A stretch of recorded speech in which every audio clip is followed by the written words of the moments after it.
Often when I advise people or invite people to trust themselves, what gets touched on is self-hatred, because they feel they have failed themselves or failed others. They have failed the test. We have failed the test so many times. I know when I would look into myself, I didn't like what I saw. But really what I was looking into was my personality. And it was a mess.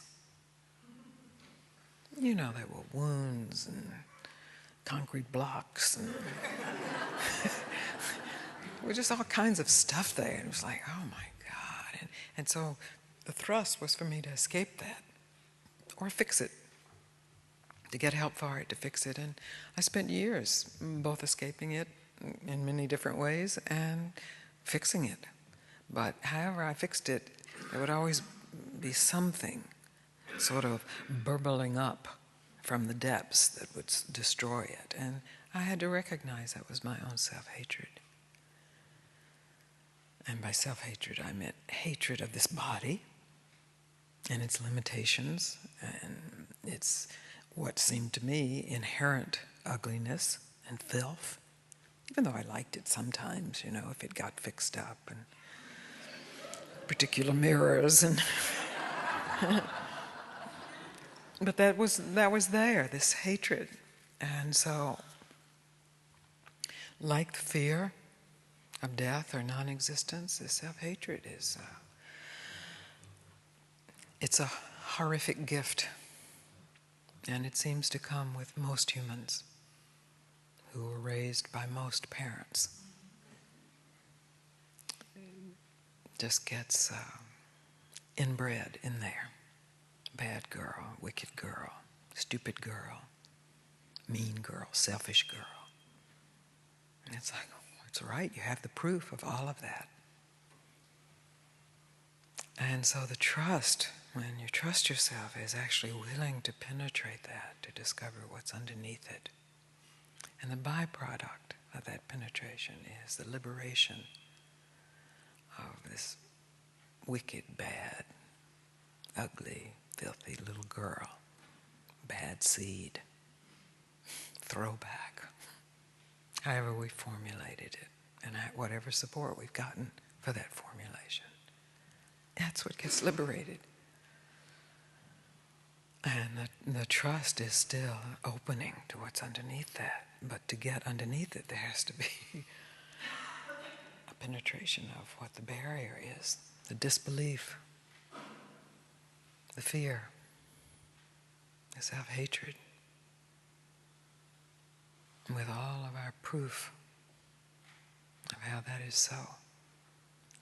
So I've shared with people before, finally it wasn't, I didn't see myself as an image, I just saw dark, murky energy. And I had already met sort of the frantic, hysterical, crazy energy. This was under that. The frantic, hysterical energy was an attempt to escape this dark, murky stuff. And it's like, oh my God, not that. But here it was.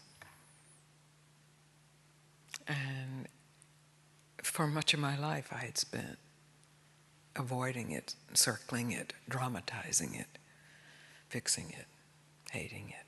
And I just opened, as I invite you to open to it. I experienced it, and it felt like it moved through my body, like it was maybe a curse. So let's say we've all been cursed, and you could feel this demonic curse moving through, and then it was gone. It's a self-exorcism. It's what a priest does, right? It brings the light of the Spirit.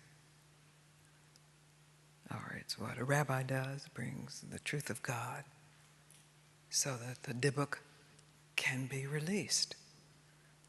And God knows we are carrying around centuries of curses.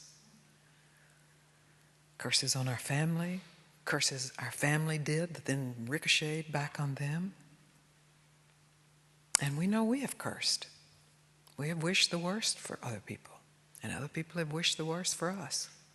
And so as a metaphor, there is a sense of this morass of hatred coming and going.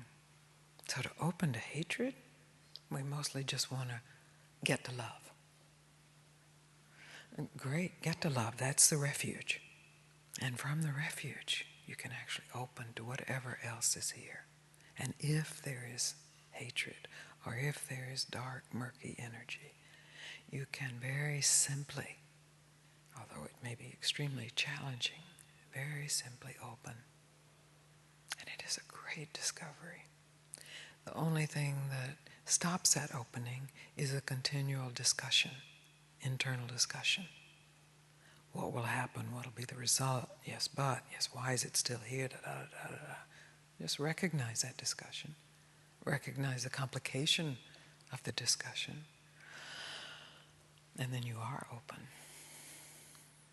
And you will see it's trustworthy. Opening is trustworthy. And it's not like I walk, through parts of town or downtown Manhattan or any place, opening to whatever may be dark and murky. I don't advise it.